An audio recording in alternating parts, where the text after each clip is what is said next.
Welcome to this episode of Against the Mountains of Madness. I'm your host, Jason. And I'm John C. Wright. And on this episode, we're going to be talking about fornication in space. More specifically, we're going to be looking at sex in science fiction books, different approaches to it, and different ideas that science fiction authors have tried to sell us about how we should do sex as a society or as an individual. So, John, sex in science fiction, where do we see it? What's a good book to start with? A good book to start with. I, in my imagination, have compared and contrasted two books. One is Glory Road by Robert Heinlein, the dean of science fiction.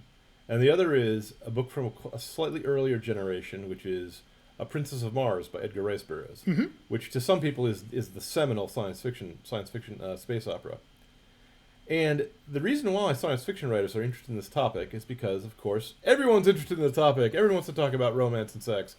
But the different take that this genre has to have is they have to say what will be different in the future. Because you only want to write about things that are different and interesting. You don't want to write about things that are the same, because if you do, you're not really doing science fiction. So it's kind of a challenge to the imagination to say, well, what causes certain customs or certain taboos to be enforced, to be in place, and what might change if those were changed? Now, a lot of the science fiction I read when I was young was written in the 50s and 60s, and that was when the pill became widespread and widely used. And that actually was a technological change, a pharmacology that changed the behavior of the United States. The moral hazard of having sex out of wedlock suddenly became much lower because your chance of getting pregnant was lower than it had been. Sort of.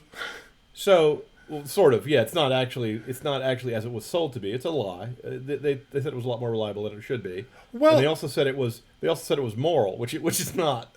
Well, no, I was going to note that one of the side effects of the pill is it eroded the custom of chastity. But it eroded the custom of chastity even among people who are less responsible. So, taking the pill, whatever you think of the morality of the pill as a technology, it is my understanding it's a relatively finicky technology in that you really need to take it the same time every day. You really need to be careful about if you're on antibiotics or something, it'll stop working. It's not sort of all that reliable. I mean, if you use it perfectly, it's like a condom. If you use it perfectly, it works pretty well for its intended purpose, but you have to use it perfectly. Anyway, sorry, that's just a side note. So as a result, you get a lot of I mean, for this wonderful birth control technology, we have a lot of bastards today. Not to put too fine a point on it. I mean, sorry, contraception. Wonderful. Contraception is a grave moral error. I agree. In addition to that, in addition to the fact that it's wrong, that it's morally wrong to use contraception, it also doesn't work as advertised. That's what I'm saying. I mean, because what you're saying is people have a false idea about how reliable it is. Oh yeah. Now, they would not have that false idea if they were not allured to the lure of sex out of wedlock. If they didn't think that was just the most fun thing imaginable, they'd actually look into how dangerous this stuff was. Because even when it works perfectly, it only works 9 times out of 10. Oh, it's the 10th time, you're a dad. You're a mom. Okay? That's the 1 time out of 10 when it doesn't work. It causes blood clots in women too and kills a couple of hundred of them, I think it is, every year. Like it's a lethally dangerous technology. I mean, like, for the number of women that are on it, the risk of dying from blood clots is pretty small, but I mean, the price of dying from blood clots is pretty high. So, Yeah. Like, so there's for more than 6 chambers. There's more than 6 chambers in the gun, but you're still playing Russian roulette. Yeah, basically. Okay. Now, here's the other thing. A science fiction writer who, if he lived before the days of the pill and was trying to anticipate what the social changes would be based on the technology, is writing a perfectly cromulent science fiction book. That's something that science fiction writers and readers are interested in. Mm-hmm. Now, the question is he going to examine the good and the bad side effects of such a thing? Because you and I just mentioned 2 bad side effects, And we didn't even mention a third one, which was it changes female brain chemistry. It makes females attracted to undesirable mates as opposed to desirable mates. Oh, yes. At the wrong time of month, and so on and so forth. There are a lot of stories of I was on the pill, I went off the pill, and now I don't find my husband sexy anymore. I mean, it's a real problem. And the rate of homosexuality in male children also might be affected by the chemicals involved. And it might also get into the groundwater. And it might also cause frogs to be gay. I mean, there's a real science fiction writer, if he was writing about any technology, would look at both the good and the bad side effects. You know, he would look at the car and he would look at the air pollution, for example. He wouldn't just paint a utopian picture. Now, on the other hand, an honest science fiction writer would actually look at the sexual customs and see where they came from and what they were for and what would happen if you dismantle them. And not a single, I assure you, I solemnly assure you, not a single science fiction book I read when I was a kid even remotely addressed that issue. Notice there was one science fiction book I read when I was a kid called Warlock in Spite of Himself. That had a scene where a priest, a Roman Catholic priest, landed on a planet where there was a psychic moss that created magical effects. So the people there believed in magic because magic did seem to work. When anything they thought would actually magically happen, the moss would alter the psychic fields around them, and it would come to pass. So there were magicians on the planet. So he runs into a nymph. He runs into a supernatural being who is alluring to men and who wishes to copulate with him. And he stops and tells her why it's wrong. He tells her that every time she sleeps with someone, she gives away part of her immortal soul to cleave to that person. And if he then goes away and doesn't reciprocate the love that she just offered, it diminishes her and wounds her. Now, as a kid reading this at 13, 14, it's the only time I ever heard anyone mention any drawback to the sex act. It's the only time I ever heard anyone say that there was a meaning to it, or that it was for a purpose, or that it and that if you did it wrong, it could hurt you, you know. And this was not even a guy talking about sex, fathering bastards. Okay, this is a guy just talking about the spiritual and mental, psychological problems you get into. But most of those authors would have been materialists and atheists of one stripe or another, so they wouldn't believe there was a spiritual component to the act.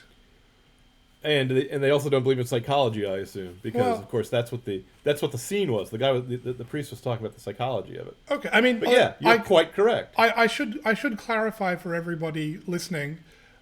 You may hear me say things like, "Oh, you know, this wonderful technology." I think these things are bad. I'm a Roman Catholic. I accept the Church's teaching on all of this. If you hear me saying things like that, I'm either simply playing the devil's advocate and saying, you know, looking at it from the perspective of it's billed as this wonderful technology, but it doesn't really work as well. And you know, even if it worked as advertised, it doesn't really work as advertised. So correct. Just in case anyone's like going, we need to burn him because he's clearly a heretic. I'm actually not. No, I thought you were being sarcastic. That's why I wanted to emphasize the point. Yeah, just playing devil's advocate to you know, like let's look at it on the terms they're selling it, and let's see if it even makes sense on those terms, because usually it doesn't. I mean, it doesn't even live up to the false billing they're giving it. So let's say it functioned as designed. Let's say that you could have sex at a wedlock without any repercussions. Without exactly. Let's say you could, and it still doesn't really work. So, here's what happens. Go on. You get Glory Road by Robert Heinlein. Mm-hmm. Let me describe that book in some detail and also compare it and contrast it with The Princess of Mars. In fact, as a mental exercise, I would like to read the physical description of Dejah Thoris, the Princess of Mars, from The Princess of Mars, and the physical description of Star, the sexy space empress. This is about a paragraph each. I'm sorry, is that actually her name? No, her name is Star. Oh, right. And she's an empress of outer space. But I call her the sexy space empress because that's her sole Her only role in the book is to be the Fair enough. woman who teaches the ignorant Earthman that our Earth customs of chastity are a foolish hoax that merely deprive people of the fun and the wonder of sexual congress. You see, Heinlein is trying to make the argument that we do not know how fun sex is. We married men who have fathered children do not know what sex is for or how much fun it is. That's his claim. Heinlein has the attitude to sex of a 15-year-old boy. I wish I'd believed that, because if I believed that, I wouldn't be angry at him. If I thought he was merely naive and stupid, I would not think he was lying to me as a child. As it is, I'm angry with him because when I grew up, I realized he was lying to a child, which is terrible. Why are you lying to a child? The child does not have enough experience to know you're lying to him. You know? No. What I meant was like that fantasy of casual sex with many women is the dream of a 15-year-old, and it's not the dream of. Yes. It's not the dream of anybody that's actually found a faithful spouse and has found a faithful spouse to have a family with and that sort of thing. That sort of endless conquest is the dream of a 15-year-old or someone who's been hurt really badly. Yep. Has been betrayed and is hurt deeply. That's not a fantasy and a desire of a well-adjusted adult male. No. In fact, it's the opposite. Exactly. It's mildly disgusting. Oh, but you're right. You also have to add a third group. Someone too naive to know it's wrong. Someone who's been hurt and psychologically scarred and doesn't know it's wrong, and someone who's just a cad. There are grown men who still are trying to collect boasting rights on as many trollops as they can poon. I it's think just disgusting, and there's guys who do that, who act that way. I think those guys are broken. I don't know their hearts. You could be right. I think they're broken. Anyway, we'll come back to it. Tell your story, please. Greetings, world. This is John C. Wright. I and my compatriot, Jason Rennie, take up arms weekly against the mountains of madness that are afflicting and overwhelming the modern age. You are welcome here among like-minded souls, and I hope we have provided a work of insight, hope, or humor, and perhaps an explanation of the insanity that is the modern age. For more content and conversation on these and other fascinating topics of philosophy, science fiction, and current events, please visit our Substack at atmom.substack.com. Tips, bribes, and generous patronage are warmly encouraged. Thank you. I'm willing to concede the point. There's got to be something wrong with them, because it's like seeing someone who leaps into a banquet, and instead of deciding what food to eat, he goes picking one piece of food off of other people's plates through the restaurant. Now that's not a normal behavior. Well, okay, there's something psychologically wrong with that guy. Yeah, well, I mean, they're not science fiction shows, but there's two movies and a TV show I always thought did an interesting representation of this. And I don't think it was necessarily intended in two of the cases. Did you ever watch How I Met Your Mother? No. Oh, it's an interesting TV show about a guy telling the story of how he met his wife, but there's a married couple in it that have ups and downs, but are sort of happily married despite all the, but it's not completely smooth sailing, but they're happy. But there's another character, Barney, who basically spends the entire series, his goal in life is to sleep with 200 women. And he's got a list and he's keeping the names. And the Barney character always struck me as, he's like happy-go-lucky, look how amazing my life is. I'm getting all these chicks and I'm doing amazing. But he's always seems this underneath is this deeply sad character who doesn't actually like this. And I mean, later in the series, he ends up wanting more and getting married, and that doesn't work out. But I mean, it was just, I always thought the character was interesting because he was portrayed as, on the surface, he was, look how amazing I am, slaying all this, I'm not going to say that word. That's fine. I can't find We'll a... just say being a skirt chaser, a lady killer. Yes. Right.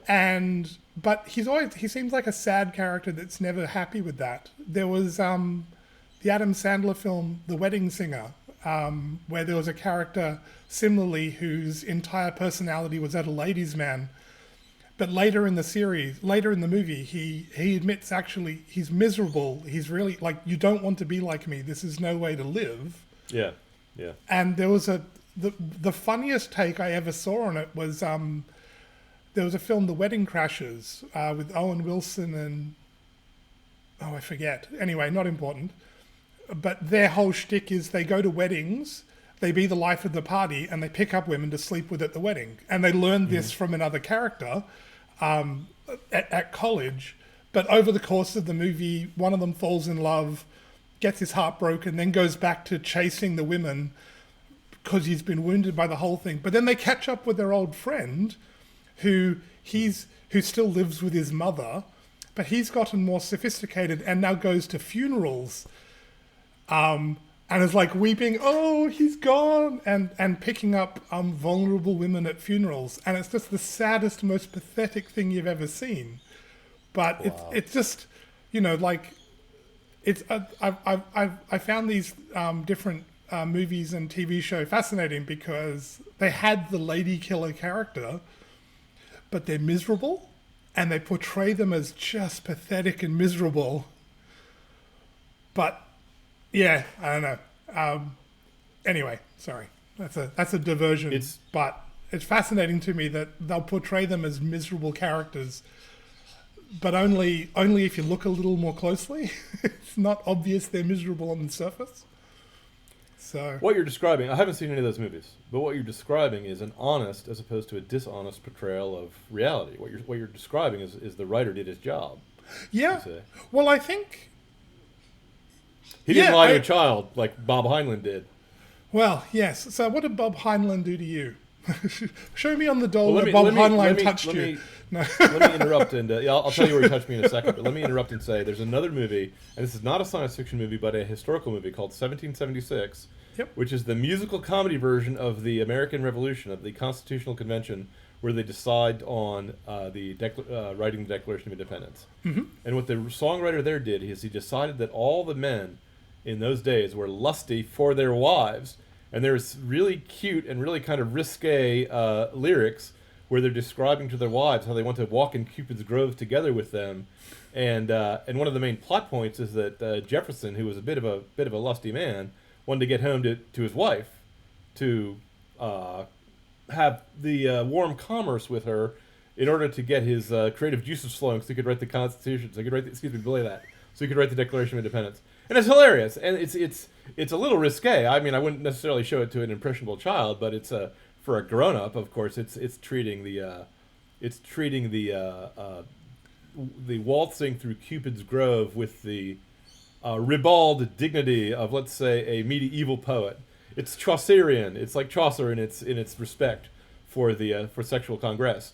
So these, I mean, you can deal with these things in a way that is not necessarily puritanical without going full bore crazy town. Does that make sense what I'm saying? The idea that someone who thinks sex is sacred and should be restricted to man and wife in love, into romantic as opposed to exploitative, the idea that we don't like sex, that we have a bad sex life and that we're not having as much fun as the losers who go from girl to girl to girl.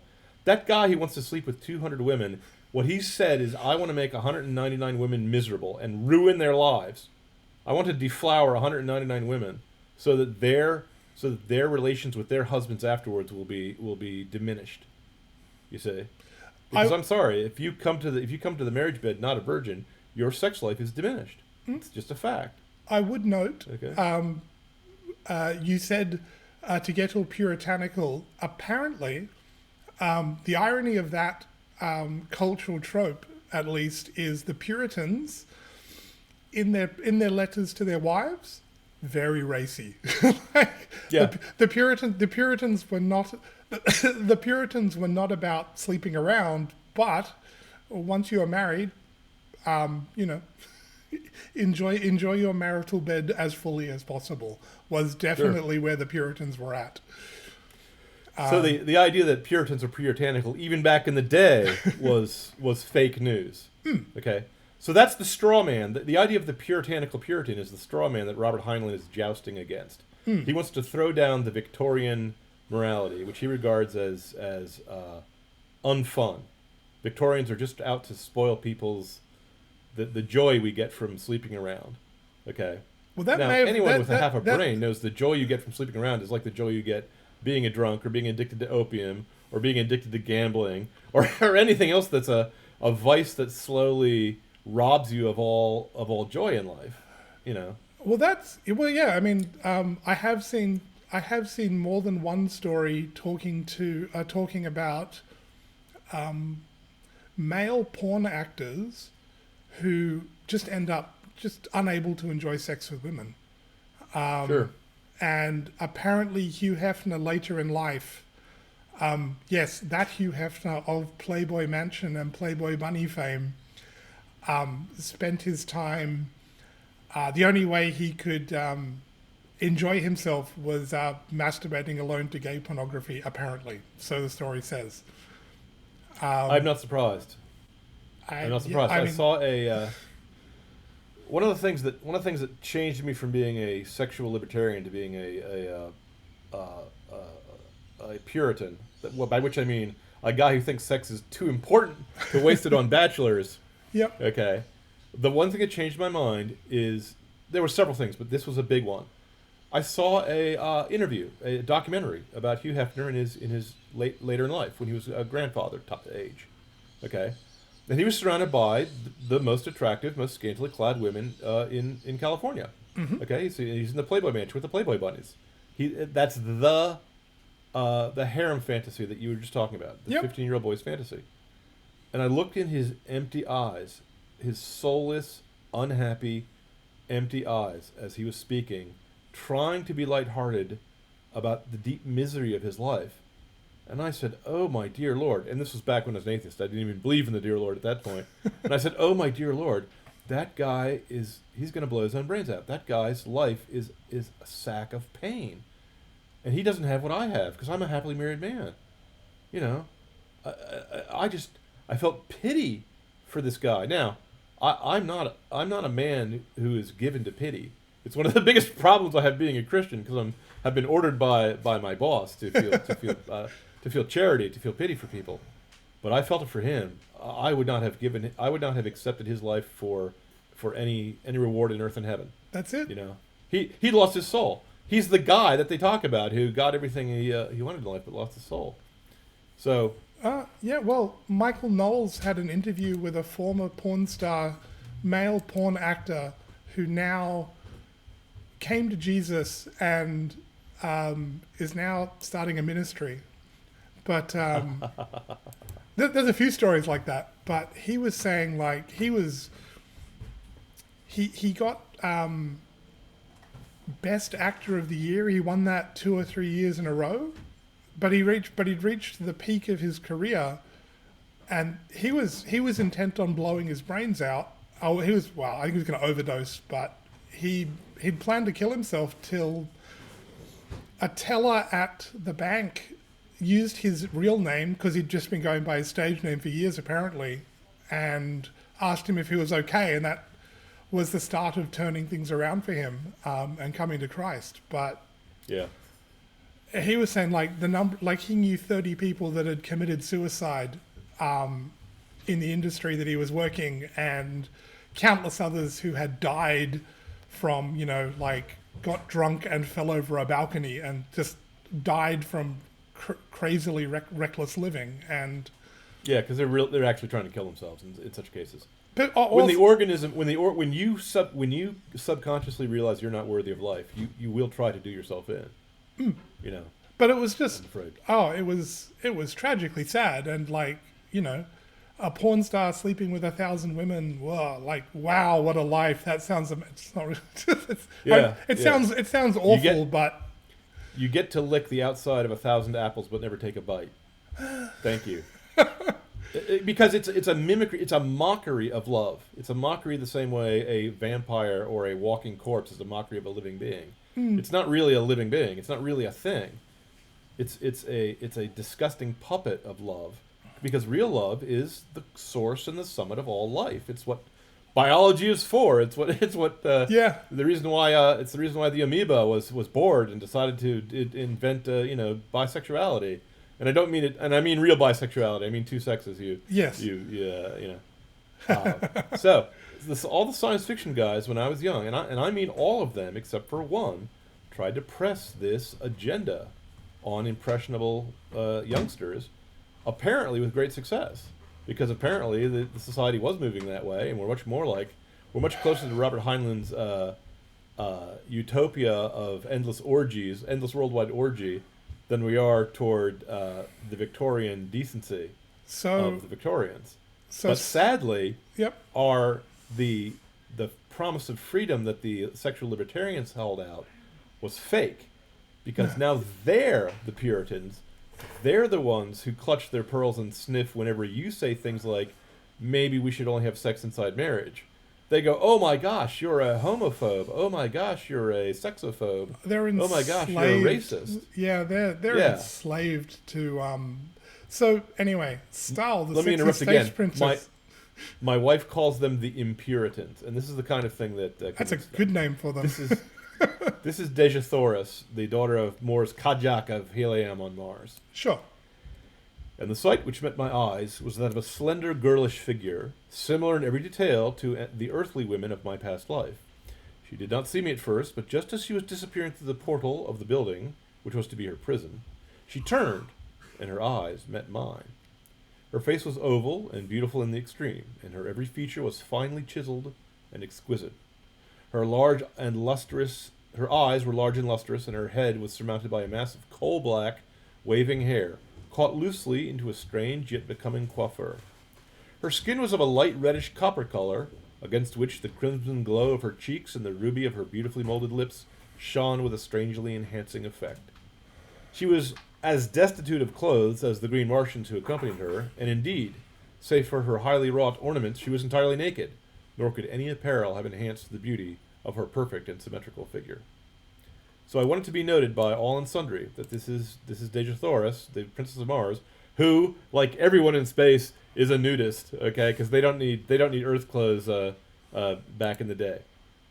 Now, John Carter of Virginia falls in love with this woman, and she will not accept him at first because he does not know the customs of Mars, and she's been promised to the son of a prince of an enemy country, in order to create peace with that country. So on the wedding day, he decides to go in and see her. This is after she changes her mind and confesses her love to him, but her sense of duty forces her to go through with the wedding. Now, I should mention, Edgar Rice Burroughs, in real life, fell in love with a girl who eventually ended up marrying another man, and it broke his heart, you see. So he really wanted to do this, and what this is John Carter goes in and breaks up the wedding and kidnaps the bride at the altar. Okay? Now, before he does that, he goes to try to have a conversation with her to find out if she really loves him or not.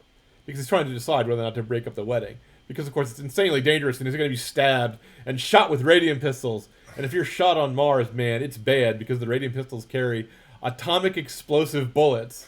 Okay? This was written back before they knew what atomics were. So he is in the enemy city, but they're not his enemies. They actually treated him well, and he owes them some gratitude, and the prince hires him as one of his guards. So he's there on guard duty when he hears that the princess of Mars has come, that Dejah Thoris is in the building. So he goes to try to speak with her, and the 4 guardsmen say, wait, you can't come in here without a password. And he puts his hand on his sword and says, this is my password. And the chief of the 4 guards says, but we outnumber you. And before he's done with the sentence, John Carter has stabbed that guy through the heart. And so it's now only 3-1. So he fights them back and forth in the chamber for 20 minutes and raising a huge ruckus, okay, of the clatter of swords and so on and so forth. And after killing all 4, he says this: they were brave and noble fighters, and it grieved me that I should have been forced to kill them. But I would have willingly depopulated all Barsoom Could I have reached the side of my Dejathoris in no other way? Barsum is the Martian word Yep. for Mars. So that, by the way, that is romance. That is what true lovers think true love is. If you're not willing to depopulate a planet to get to your girl, your love is weak water compared to the strong wine of romance. Okay, that's the way back in the Victorian day, because Edgar Rice Burroughs lived when the gas lamp was the way they would light cities. Okay, he was science fiction by gaslight. That's the way love and romance was portrayed in those days. Let us compare and contrast. This is Star, the Sexy Space Empress. Yep. The main character, Oscar Gordon, is an ex-veteran who is answered an ad for a hero. He's not sure if it's for real or if it's a trick. You see, and he's lounging about on the beach in southern France, which is a nudist beach, and he sees a vision of loveliness walk by. Girl, woman, I couldn't be sure. At first glance, I thought she was 18, maybe 20. Later, when I was able to look her square in the face, she still looked 18, but could have been 40 or 140. She had the ageless beauty of perfect beauty, like Helen of Troy or Cleopatra. It seemed possible that she was Helen of Troy, but I knew she wasn't Cleopatra because she was not a redhead, she was a natural blonde. She was a tawny toast color all over without a hint of the bikini marks, and her hair was the same shade, 2 tones lighter. It flowed unconfined in graceful waves down her back and seemed never to have been cut. She was tall, not much shorter than I am, and not too much lighter in weight. Not fat at all, save for that graceful padding that smooths the feminine form, shading the muscles underneath. I was sure there were muscles underneath. She carried herself with the relaxed power of a lioness. Her shoulders were broad for a woman, as broad as her very feminine hips. Her waist might have seemed thick on a lesser woman. On her it was deliciously slender. Her belly did not sag at all, but carried the lovely double-domed curve of perfect muscle tone. Her breasts, only her ribcage could have carried such large ones without appearing too much of a good thing. But they jutted firmly out and moved only a trifle when she moved, and they were crowned with rosy-bound confections that were frankly nipples, womanly and not virginal. Her navel was the jewel that the Persian poets praised. Her legs were long for her height. Her hands and feet were not small, but were slender and graceful. She was graceful in all ways. It was impossible to think of her in any pose ungraceful. Yet she was as lithe and limber that, like a cat, she could have twisted herself into any position. Her face? How do you describe perfect beauty except to say that when you see it, you can't mistake it? Her lips were full and her mouth rather wide. There was a faint curve in the ghost of a smile, even when her features were at rest. Her lips were red, but if she were wearing any makeup of any sort, she had applied it so skillfully that I could not detect it. And that alone would have made her stand out, for that was the year when all the other females were wearing continental makeup, as artificial as a corset and as bold as a doxy smile. Her nose was straight and large enough for her face, not a button nose, and her eyes, she caught me staring at her. So, now, as an artist, I noticed there's a slight distinction between these two descriptions. Both of them are describing a nude woman who is completely gorgeous. Mm-hmm. And yet, is it just my imagination that in the one of them, the first one is completely romantic, like looking at a statue of a classical Greek goddess, and the second one is pornographic, like looking at a centerfold? Yes. The second description is meant to engage your prurient interest and not to see her as an object of possible love. You know. She's described as an object to slake your lust on. Correct. Now, don't get me wrong, Dejathoris is just as beautiful. She's got her black hair and a strange alien coiffure, and she's wearing nothing but jewelry, but there's something elegant about the description that makes her look like she's worthy of respect and love, whereas this girl's just a hottie. Okay. So is this what we're presented with? A woman to slake your lust on, or you need to be willing to commit genocide for her? Well, here's the thing. Is there a middle ground here somewhere, maybe? If you're not willing to kill at least 4 men for your wife, I mean, look, Helen launched 1,000 ships. Fine, how many ships would you launch for your wife? Because I would go 1,001. Why? Because my wife is better than Helen of Troy to me. But keep in mind, it's a romance. You don't actually want to have to kill people to get to your wife, but you understand what the appeal is. I understand. It's supposed to be an adventure story. I understand. I was just thinking in the back of my head. So Adolf Hitler was the greatest romantic of all time. No, I No, mean, 'cause he did not. obviously 'Cause not. No, I he mean, did obviously kill not. even But he did not kill even 1/10 of the people as Mao. that's true. First, second, he didn't even kill half the people as Stalin, and third, he wasn't married. Okay, That's fine. That's fine. No, that's so right. That's right. I so was he's sorry. not. If he was Sorry. doing, if he was conquering Europe for a woman, you know, if Napoleon had been doing it for Josephine instead of for the revolution, I would have more respect for him. Fair. No, I mean, I'm sorry. I am a romantic. It was intended as a joke, not I got serious. it. I got the joke, and I said the joke back at you. Fair enough. That's all good. But yes. So here's Star, the Sexy Space Empress, is not just the Playboy bunny. She's also supposed to be the fountain of wisdom, the Aisha, return of She, the goddess from the old days. That's why he describes her as being perhaps 150 years old. You see, she's supposed to be older than him and to lead him into the gardens of pleasure, for him to find out that his Midwestern upbringing has betrayed him. So let me tell you the central event that made me angry with him. I should say I'm not really angry. I've kind of gotten over it, but it's funny to say that you're angry with someone that wrote a book you read when you were 13. But it's a joke, but there's a core of truth to it. I think that writers should take care not to put lies in their stories, because 13-year-olds will read them, you know.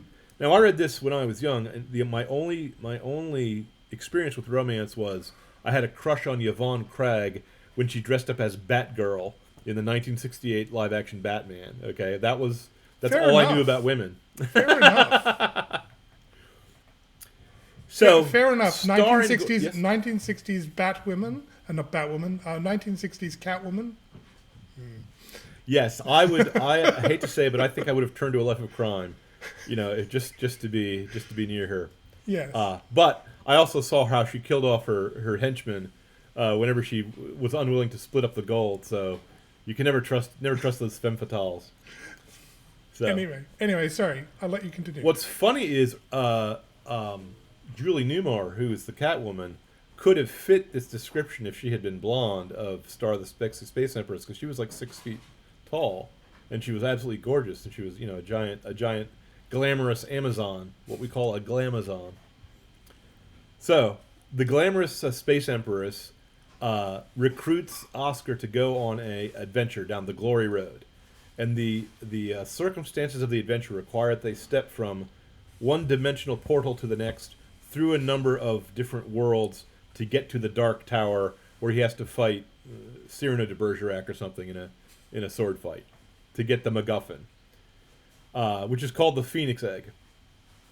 Now, the book is appealing because there's a passage which I will not read to you at the beginning, where Oscar mentions everything he wants to do in life, and it's all these most romantic, adventurous things that he's picked up from old books, stories, and epics.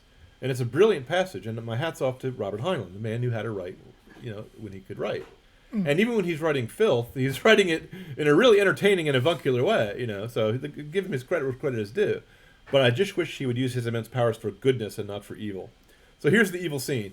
Oscar and the Sexy Space Empress go to stay overnight at the house of a big kind of barbarian Texas rancher who's very generous and very hail fellow well met, Falstaff type, a hard drinker.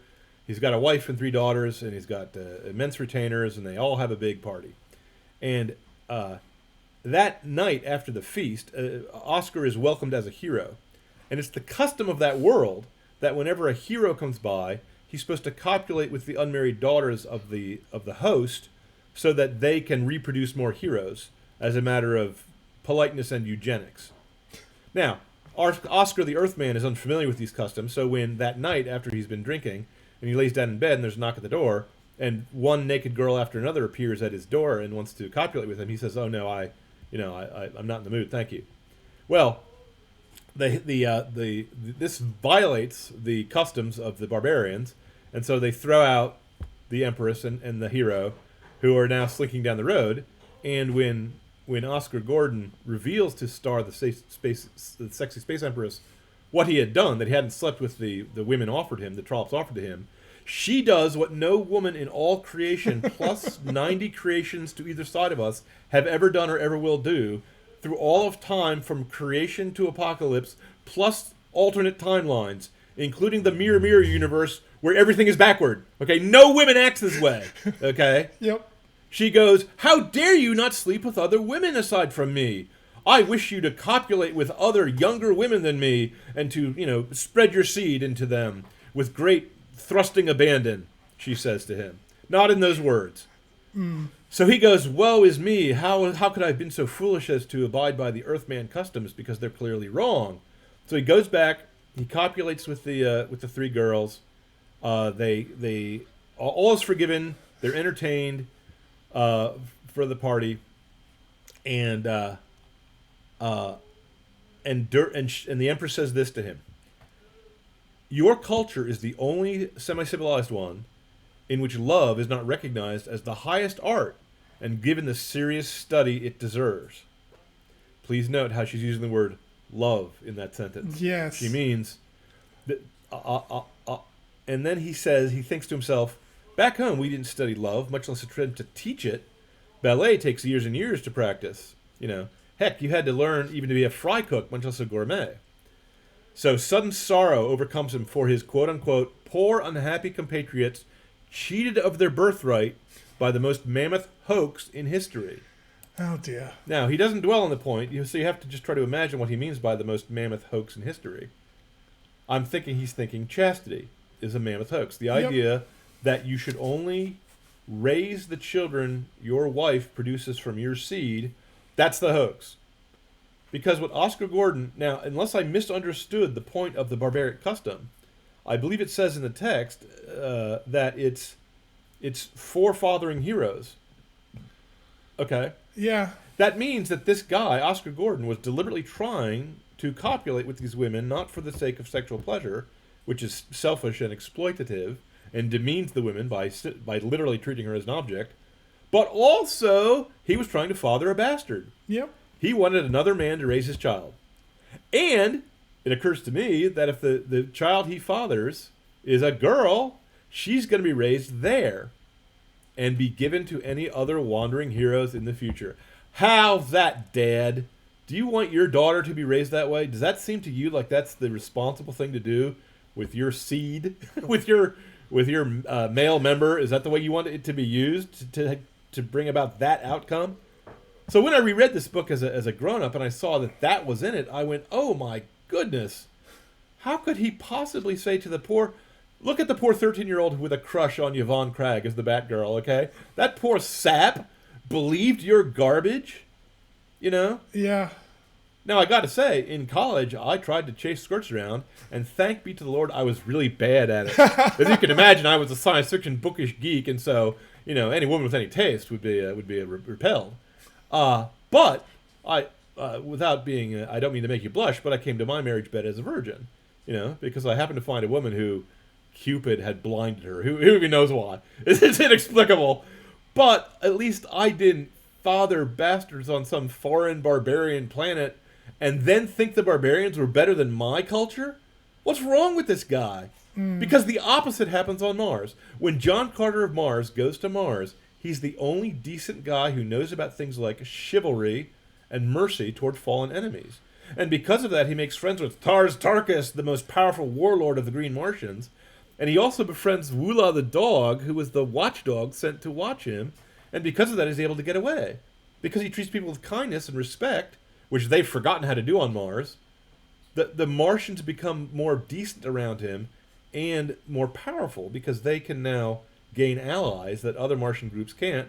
And so he ends up conquering most of the planet, okay? Nice. He doesn't go to Mars and say, hey, the Martians are right about this. Let's stab our fallen enemies in combat like the Martians do.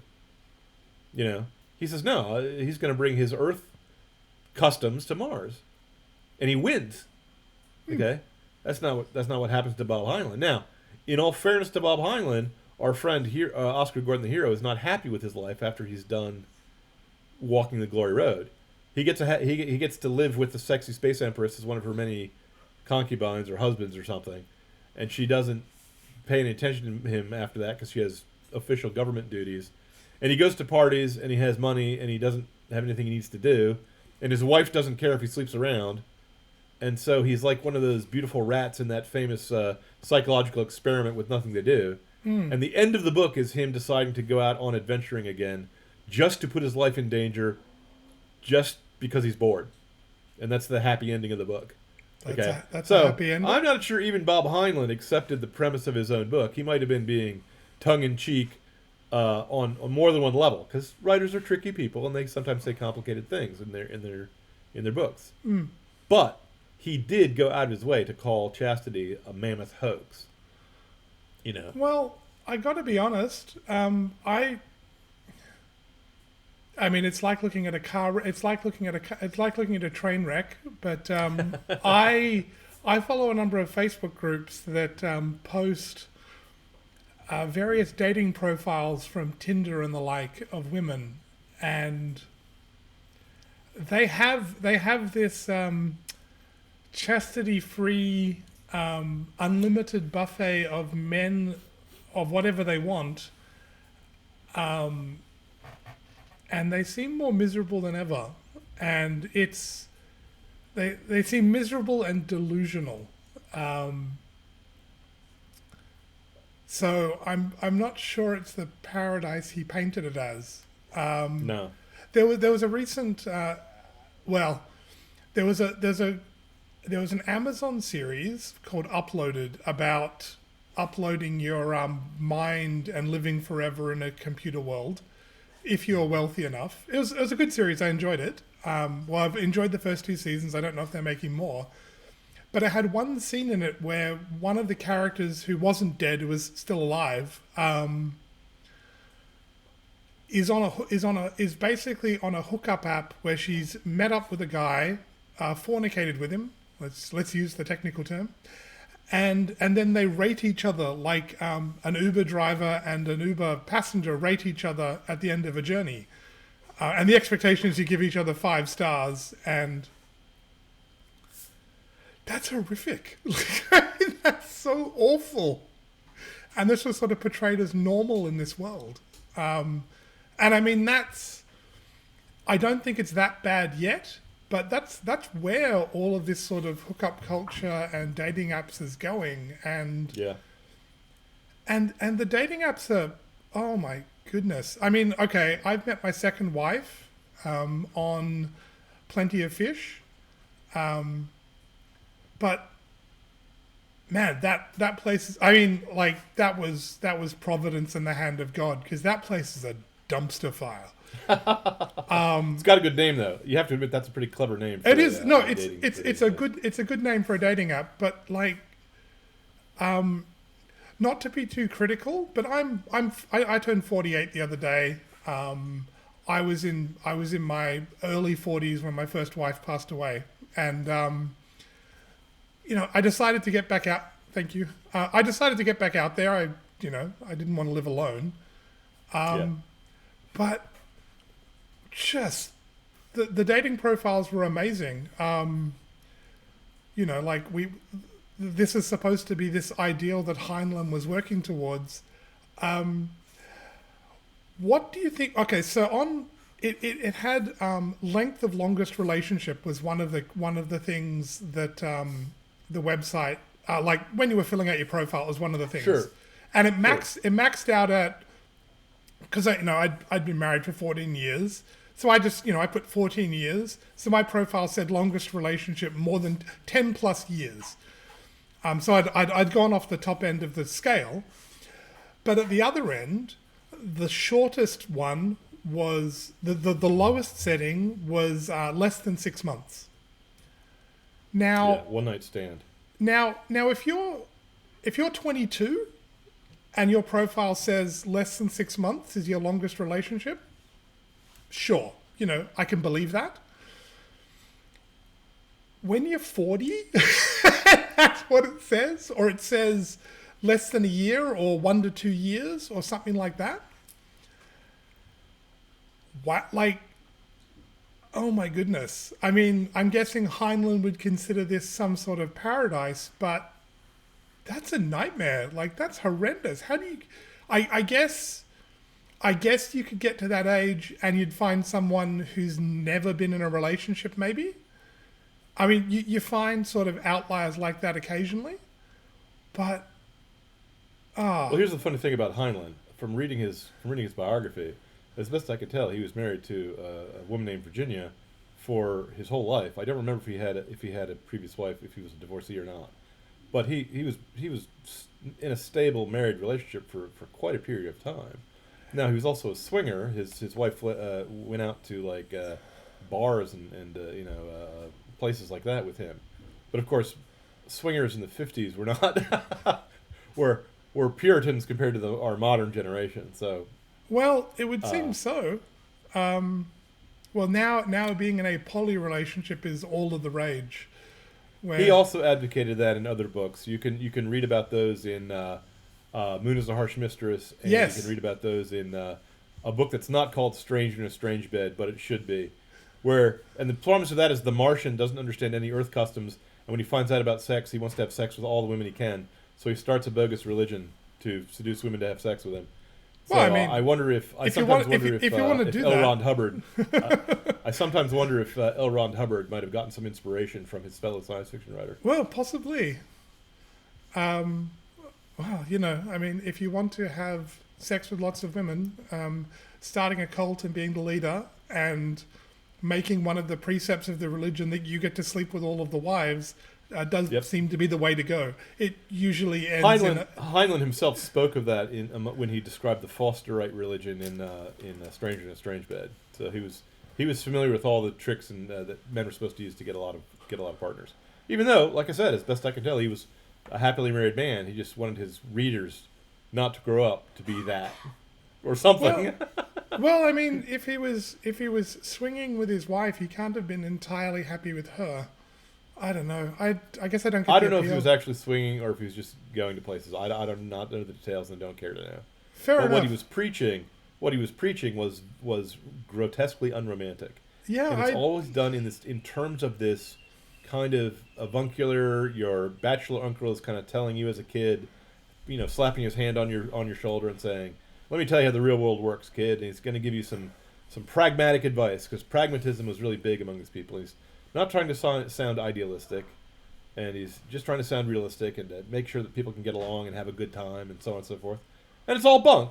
It's all lies. Okay. Humans. There's a guy I know who learned how to treat women from a Princess of Mars. John Carter of Virginia is his hero, and he was always polite to women, and he always was protective of them. And he would have killed 4 guardsmen to talk to her. He never had a chance to. Just keep it in mind, but still, isn't that a better lesson to teach to the 13-year-olds who have a crush on Yvonne Craig? Than this trash, than saying, yeah, sleep around with women. That I have to mention in that scene that offended me so much, the 3 girls are never given names. They don't need names. He has intimate coitus. He has intimate relations with those women. He holds them in her arms, whispers sweet nothings in her ears, and they have no personality. They're just empty sex bots to him. That's disgusting. Of course, but I would. I think you need to keep in mind that our culture today, as far as I can tell, has a platonic ideal regarding sexuality, and as far as I can tell, that platonic ideal of sort of perfect, the perfect. Our culture. The platonic ideal of sex in our culture is masturbating alone in the dark to pornography, I think. and dying in misery, like. But I mean, but but the thing is, the Playboy guy. well, yeah, but think about it. I mean, people go, "Oh, don't be silly," but think about it. Our culture is not actually interested in having sex. It's interested in orgasms, but it's not actually Right. interested in sex at all. I mean. Right. You look at hookup apps and contraception. You take the sex act, you make it as sterile as possible so there will be no children, Correct. and then you want to have it with someone who literally like the character in Glory Road doesn't know the name of the partner. They're a warm hole for the night, and Correct. You have completely sterile sex, ideally with someone you will never see again. You will see once, or you'll see once, then never see again and never call. And you don't even need to know their name, really. I mean, we just are not evolved enough to get to the point of not knowing each other's name. And then you go away, like the other person is just entirely for your enjoyment. They're not, you don't care about them at all. You want absolutely no connection with them at all as a human being. I mean, let me mention one other thing about A Princess of Mars, because what you're speaking about sounds like a science fiction story to me of what the utopian version of sex would sound like in a dysutopia, right? In 1984, Big Brother was trying to eliminate the orgasm. Whereas in Brave New World, they were trying to addict people to orgasms as much as possible, but all the sex was being conducted by having people grown in bottles, cloned, or raised by the state. It was Plato's utopian republic, where all the children are raised by the state, and the parents are just bred like horses through eugenics. Now, here's why I think it's a science fiction story. It's a science fiction dystopia that is not a story. It's coming real around us. It's the world we live in now. The Green Martians, according to that most honest of historians, John Carter of Virginia, lay eggs. And they, after the incubation period, they swap the eggs and hand them out, like the Spartans did, to whichever mothers are available. Because they don't need to be nursed. They're not mammals, And so there's no family bonds ever formed. The reason why the Green Martians are so savage and violent is because they own all property in common, which means they never accumulate any property and they never work for anything. Mm-hmm. And they share all the children in common, which means they never form any family bonds. So they don't care whether they live or die because they have no one to love and no one who loves them. In fact, the one girl who knows her father, Sola, the daughter of Taras Tarkas, the war chief, illegally, against the custom of the Green Martians, found out who her father was, and her father illegally, and against the custom of the Green Martians, loved and knew the woman, his mate. You see, they actually got married secretly. You see, that's what a romantic writes. What an anti-romantic, what a person who's working for the devil writes is Heinlein, who says, let's all go live in Playboy Mansion. That will be fun. Well, yes, sure, it'll be fun for a night. Yeah. What do you do the next morning? Well, I had a friend in school, not to tell tales out of school, but I had a friend in college who was a skirt chaser, who I admired because I wanted to be like him. I wanted to be as successful as he was, and at the prospect of sniffing after women. I'm really happy that I was a flop with chicks. Okay, let's not put on any false modesty. But he also told me about how the women that he seduced, my friend would seduce, would come back the next day and hang around. And I said, well, didn't you want to see them again? And he'd say, no, I didn't even want to see them the rest of the evening. I wanted to shove them out of bed when I was done with them. Yep. I thought, really? No, I didn't punch my friend in the face, but I think I should have done. And so one of them, who was apparently pregnant, or at least thought she was, came by and made a huge fuss, as you might imagine, because she wanted a father for her child, and smashed the things on his deck and wrecked his room. Now, being a flop with chicks, I never had any scenes like that happen to me. But then again, I didn't have 5 or 10 ex-girlfriends either. Yeah. You see, nor was my heart ever broken by a woman who spurned me after using me like a sack full of potatoes. Now, here's the difference. I'm a romantic. I think that infatuation has a purpose in life. It's to lead to love. It's to make you brave enough to propose to the girl. Otherwise, you'd be too cowardly. Okay, let's just be blunt about it, gentlemen. You wouldn't have the guts to do it unless you were deeply infatuated. But infatuation is a spark plug. It's not meant to run the engine. The engine is love, and love is calm and patient, and it happens on the rainy days as well as the sunny days, in sickness and in health. Okay, at weal and at woe, richer or poorer. That's what the deal is. Okay. Yes. And so, living with a woman during the days when you're poor and unhealthy, and she's gotta hold your hand when you're in bed and so on. That's the deal. That's what love is. What love is not is fun at the Playboy Mansion, because what do you do once the woman is 30 or 40? Once the Playboy bunny's looks have fled, Trade her in for a younger mom. How many children is she going to have? Is she going to be a good mom? If she sleeps around, how loyal is she going to be to you if she takes the vow? She's Do not. you see the problem? No. Oh, yes, It's of course. it's the problem is with these science fiction writers who tried to convince me as a child, and Heinlein was not the only one. They all were on the side of changing the morals of society because they said, well, the future will be different. The future will all be more free. The future will all be more fun. Hasn't that worked out well, particularly for women? I think that the people who wrote dysutopias were much closer to the mark than the people who wrote about worldwide orgies and all the liberties we would enjoy. Well, I mean, what is it they say? Women today are freer than ever and are more miserable than ever. Yeah, because the freedom to be selfish is not satisfying. We are not, as human beings, we are not designed, whether you believe in God or not. If either you believe in God or you believe in Darwin, okay? In neither case are you designed or evolved to live for yourself. The selfish gene theory is stupid. Even if you don't believe in God and you believe in Darwin, we are evolved to mate, okay? And using sex for some non-mating purpose is unsatisfying and makes you crazy.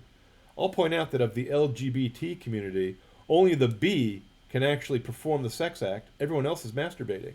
And the B only does it half the time. Effectively, okay? yes. Yes. So, and no chaste person can be bisexual because you're supposed to have sex once with your wife after you're married and with no other partner. I'm sorry, that's the rules. That's and those rules are not designed to be mean to you. It's like a guy complaining about his safety belt. I want to drive with no safety belt and on the wrong side of the road because I'll have more freedom that way. Well, yeah, but you're going to get into a car wreck that way too, you moron. Yeah, well. Before you take down the retaining wall, let's find out what the wall was put up to stop. Exactly. Thank you very much, Mr. As if I may quote, misquote G.K. Chesterton. Yes. Don't tear down a wall until you know what it's there for. Well, yeah. Well, on that note, so what's the solution? Get married, have a family, be a countercultural rebel. And also, do not patronize science fiction books who tell you that in the future, all your childhood fantasies are going to come true. The future is going to be like the past, except for older. And we're going to be problems, and there'll be poor among you always, and there'll be wars and rumors of war up until the end. So don't go thinking it's either going to be utopia or a dysutopia. There will be rainy days and there will be sunny days. And living in the world is like getting into a marriage. You're here for weal or for woe, for richer or for poorer, for better or worse. So if you're going to write fantasies about the future, then think about the way it would really turn out. Think about a realistic future. Be as fanciful as you like. But think about the way the future would really act and try to tell people what the consequences of their action are. Because if science fiction should be about anything, it should be about the consequences of our actions, of what we're doing now, as to how it's going to affect the future. Well, thank you for joining me today, John. And if you've enjoyed the show, like, share, and subscribe, and we'll talk to you next time.